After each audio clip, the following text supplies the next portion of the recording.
Funcionamiento de la red celular. Como reparador de dispositivos móviles, debes conocer cómo funciona la red de telefonía celular. Esto te permitirá diagnosticar algunas fallas en los aparatos sin necesidad de desarmarlos. Además, es necesario que identifiques a qué generación pertenecen.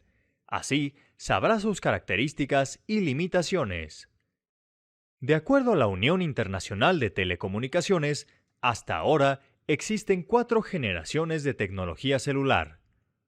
En 1G, solo podías comunicarte vía telefónica con movilidad. En 2G, se agregaron servicios de fax, buzón de voz y mensajes de texto gracias a un sistema global para móviles, que usa una tarjeta de identificación desmontable. Tiempo después, podías mandar tonos e imágenes con un servicio general de paquetes vía radio y una tasa de datos mejorada. Una variante de GSM es la tecnología de acceso múltiple por código, es decir, teléfonos sin tarjeta SIM. Más adelante, 3G aumentó la velocidad de transmisión, además de soportar voz y datos al mismo tiempo. Estandarizó el servicio gracias al Sistema Universal de Telecomunicaciones Móviles, que permite el roaming global, es decir, el acceso a Internet en cualquier parte del mundo que tenga cobertura de red. Después, aumentó hasta 7 veces su velocidad de transmisión.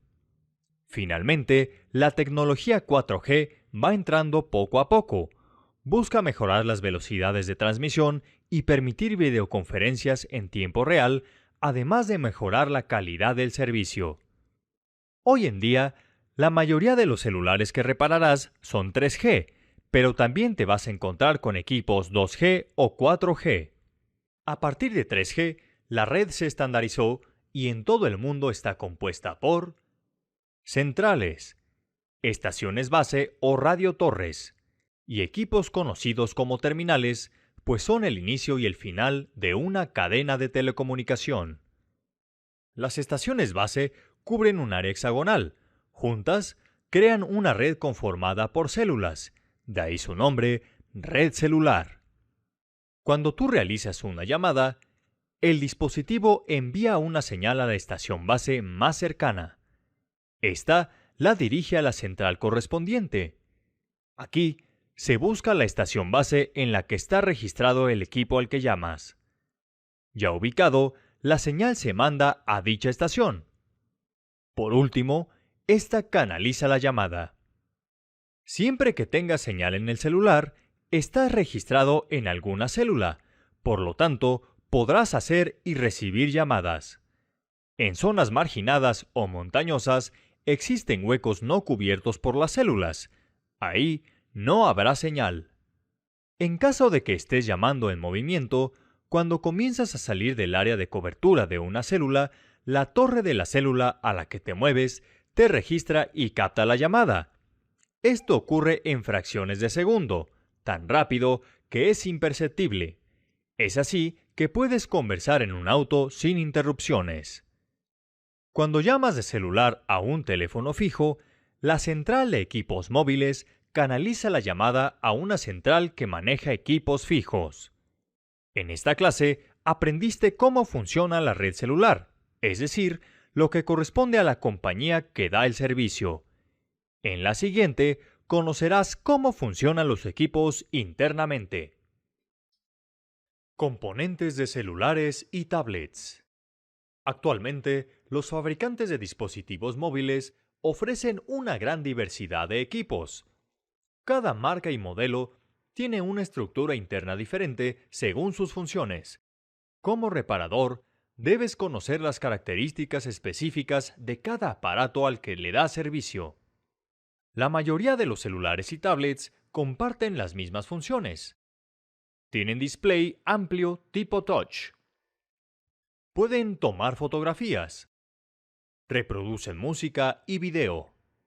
Se conectan al Internet vía Wi-Fi. Transfieren archivos vía Bluetooth.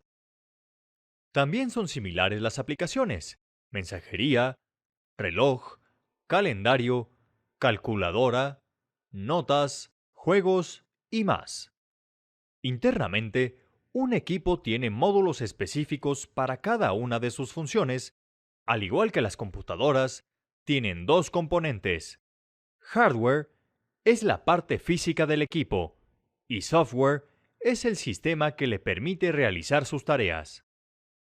El hardware de un celular consta de los siguientes módulos: batería, circuitos de carga y tarjeta impresa. Son los encargados de brindar y distribuir la energía eléctrica en el aparato según se requiera. Procesamiento. Ejecuta las instrucciones que le son encomendadas por el sistema operativo y las aplicaciones. Memorias. Son las que almacenan los datos. RF. Se llama así por ser el encargado de la radiofrecuencia, es decir, es el que lleva a cabo la transmisión y recepción de señales. Módulos de conectividad. Se encargan de conectar el equipo móvil con otros dispositivos para intercambiar datos como fotos y música o para compartir Internet.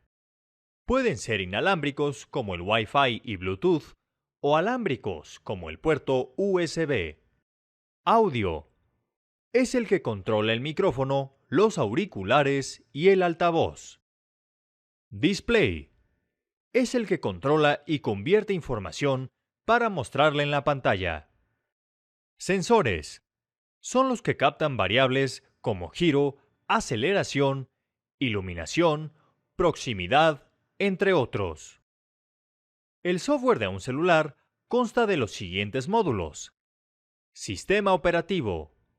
Es la plataforma que administra los procesos y la comunicación dentro del aparato. Aplicaciones. Sirven como medios de comunicación con el usuario. Tienen funciones específicas de manera similar a los programas en una computadora, por ejemplo, procesadores de texto, reproductores de música y juegos. Todos los módulos de hardware trabajan en conjunto con el software. Así, el equipo móvil está siempre listo para que el usuario pueda disfrutar todas sus funciones. Conceptos básicos de electrónica. Como aprendiste en la clase anterior, los celulares y tablets tienen internamente módulos que controlan sus funciones. Estos a su vez están formados de elementos electrónicos, por ello es necesario que conozcas los conceptos básicos de electrónica que te van a servir cuando repares. Los materiales que permiten el paso de la corriente eléctrica se llaman conductores, y los que la bloquean se denominan aislantes. Los semiconductores son aquellos que, dependiendo de ciertas condiciones, permiten o no el paso de electricidad. Estos son los más importantes, pues están presentes en todos los aparatos electrónicos. En el uso de la energía eléctrica intervienen tres componentes: voltaje, corriente y resistencia. El voltaje, también conocido como tensión eléctrica o diferencia de potencial, es la fuerza que tiene la energía eléctrica entre los polos positivo y negativo. Dicha fuerza impulsa la electricidad hacia los elementos electrónicos del celular para que funcionen. Se mide en volts. La corriente es el flujo de paquetes de energía en un determinado tiempo, es decir, la velocidad de la energía eléctrica. En un circuito, esa velocidad tiene variaciones, pues algunos elementos electrónicos necesitan energía más rápido que otros para funcionar. Se mide en amperes. La resistencia es la oposición al paso de la energía eléctrica. Sirve para regular la corriente y el voltaje según lo requiera cada componente.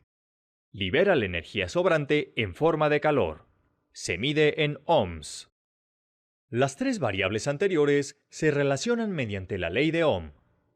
Esta sirve para conocer los parámetros de funcionamiento de un elemento electrónico y determinar si son los correctos. Para calcular cualquiera de las variables, basta con conocer dos y multiplicarlas o dividirlas según la fórmula de la ley de Ohm. La potencia es la relación entre energía y tiempo ocupados en un trabajo determinado. Sirve para conocer cuánta energía consume un elemento y cuánto tarda en hacer su tarea. Se mide en watts. A la corriente se le denomina alterna cuando cambia de sentido periódicamente dentro de un circuito. Es la que se obtiene de los tomacorrientes. La corriente continua o directa es la que siempre fluye en un mismo sentido, por lo tanto es más fácil controlarla. Es la que utilizan los equipos electrónicos internamente. Reforcemos los conocimientos adquiridos con el siguiente ejemplo. Imagina que vas a regar tu jardín. Tienes dos mangueras unidas conectadas a una llave de agua. Una es más ancha que la otra. El voltaje sería la fuerza con la que sale el agua de la llave. La corriente es la velocidad que lleva al viajar por las mangueras. La resistencia es la oposición al paso del agua, que ejerce la pieza de unión y la diferencia de grosor de las mangueras. En este caso, la corriente es continua ya que va en un mismo sentido. Si el agua cambiara de dirección cada cierto tiempo, sería equivalente a la corriente alterna. Electrónica analógica. Para identificar los componentes de un celular o una tablet, te será de mucha ayuda conocer las bases de la electrónica analógica. La electrónica se divide en dos, digital y analógica. Esta última se basa en voltajes continuos en el tiempo, que además pueden tener cualquier valor dentro de cierto rango. La electrónica digital, en cambio, se basa en voltajes discretos, es decir, no continuos, que tienen un valor definido. Para entender mejor la diferencia, veamos un ejemplo. La perilla de volumen de un radio antiguo es analógica. Con ella se puede variar el sonido en el rango de 0 a 80 decibeles. Al girarla, provoca un cambio continuo de valores que pueden ser exactos o intermedios, por ejemplo, 33.2, 40 o 50.7. Los botones de volumen de una tablet son digitales. El volumen, por ejemplo, puede estar dividido cada 10 decibeles. Por lo tanto, en un rango de 0 a 80, al apretar los botones, puedes alcanzar 30 o 40, pero nunca valores intermedios como el 33.5 o el 50.7. Como puedes ver, en la electrónica analógica los valores no están bien definidos y en la digital sí. Existen componentes básicos dentro de la electrónica analógica que manipulan la energía eléctrica. El resistor es una pieza que se opone al flujo de corriente. Sirve para regularla y distribuirla en un circuito según se requiera. Se mide en ohms. El capacitor acumula voltaje y lo libera cuando se llena. También puede funcionar como filtro, reduciendo el ruido de señales eléctricas. Puede ser electrolítico o cerámico. El primero tiene definidos los polos positivo y negativo. El cerámico no, y se puede conectar de forma indistinta. Su unidad de medida son los farads. El inductor, también llamado bobina, acumula corriente y la libera cuando se requiere. Sirve además para minimizar el ruido de señales eléctricas. Su unidad de medida son los henrys. El diodo deja pasar la corriente en un sentido y en el otro la bloquea. Es un semiconductor hecho de silicio o germanio. En general, sirve como rectificador de corriente, pero hay otros tipos, como el diodo Zener, que son reguladores de voltaje. Hay otro diodo emisor de luz que se ilumina cuando se polariza correctamente. El transistor consta de tres terminales o pines, un emisor, una base y un colector. Es un interruptor o amplificador de corriente. Se subdivide en dos grupos, bipolares y de efecto de campo. Todos estos componentes pertenecen a un circuito analógico dentro de un celular o una tablet y son la base de la electrónica. Electrónica digital. Todos los celulares y las tablets tienen componentes electrónicos digitales. Conocerlos te ayudará al momento de hacer tus reparaciones. En el circuito interno de un celular, cuya fuente de voltaje es fija, si un LED está prendido, tiene 5 volts y si está apagado, tiene 0. En electrónica digital, a esto se le conoce como estados, denominados 1 lógico y 0 lógico, respectivamente. Estos valores están bien definidos y no cambian. Existen dos familias lógicas en los circuitos electrónicos digitales: TTL y CMOS. TTL trabaja con 0 y 5 volts. Este grupo de componentes basa su funcionamiento en transistores BJT. CMOS usa 0 y 12 volts. Está construido con transistores tipo MOSFET, que cambian de un estado lógico a otro con rapidez. Ambas familias también trabajan con 1.5 o 3 volts como estado 1 lógico. Los circuitos CMOS son sensibles a la electricidad estática, que puede quemarlos internamente. Esta es la razón por la que se debe utilizar una pulsera antiestática al manipularlos. Existen varios componentes de la electrónica digital. En un código binario de 0 y 1, hay componentes que combinan estos estados.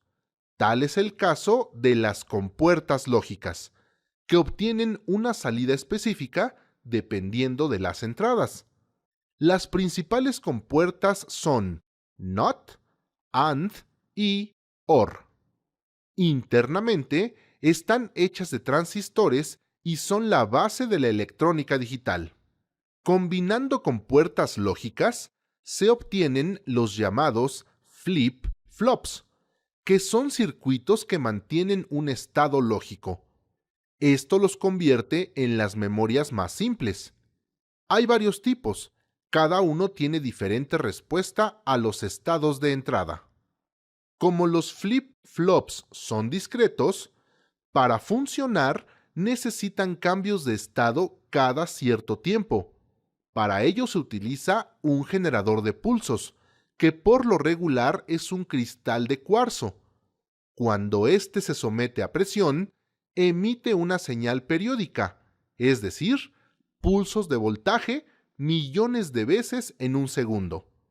A esto se debe la alta velocidad de procesamiento en tablets y celulares. Las señales periódicas tienen dos características principales: amplitud y longitud. La primera está determinada por el voltaje de la onda. La longitud se define con la frecuencia, la cual depende del tiempo en que la onda se completa. Por ejemplo, una frecuencia de 20 MHz es una onda que se completa y se repite 20 millones de veces en un segundo. Un circuito integrado, también conocido como chip, es un conjunto de miles de transistores compactados en microcircuitos. Se fabrican en placas de material semiconductor en una o varias capas. Pueden ser desde compuertas lógicas simples hasta microprocesadores complejos. En un celular o una tablet se manejan varios circuitos integrados. Cumplen funciones de almacenamiento de datos, transmisión de señales, procesamiento de instrucciones, entre otras. Todos los chips tienen hojas técnicas de especificaciones del fabricante, en las cuales se indica la nomenclatura de sus pines y los detalles de operación. Uso del multímetro. Durante la reparación de aparatos que tienen muchos componentes electrónicos, el multímetro te será útil para determinar posibles fallas en su funcionamiento. Existen diferentes modelos, pero todos sirven para medir voltaje, corriente, resistencia y probar la continuidad eléctrica. Se componen de cables con punta, bornes de conexión, perilla de selección y pantalla. En cualquier medición que realices, el cable negro siempre va conectado a la terminal COM. Para medir el voltaje, coloca el cable rojo en el borne que tiene una V. Gira la perilla hasta el símbolo de voltaje de corriente directa. Coloca las puntas en la terminal de la cual quieres conocer el voltaje. Los resultados serán en volts o milivolts. Si deseas medir un solo componente, coloca las puntas en los pines o terminales del mismo, es decir, colocando el multímetro en paralelo.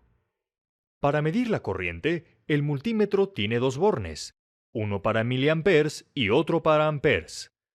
La corriente de un aparato electrónico se mide en miliamperes, así que coloca el cable rojo en el borne correspondiente. Gira la perilla en la posición señalizada con MA. Desconecta cualquier componente. Coloca las puntas del multímetro en las terminales del circuito abierto. Este procedimiento se llama medición en serie.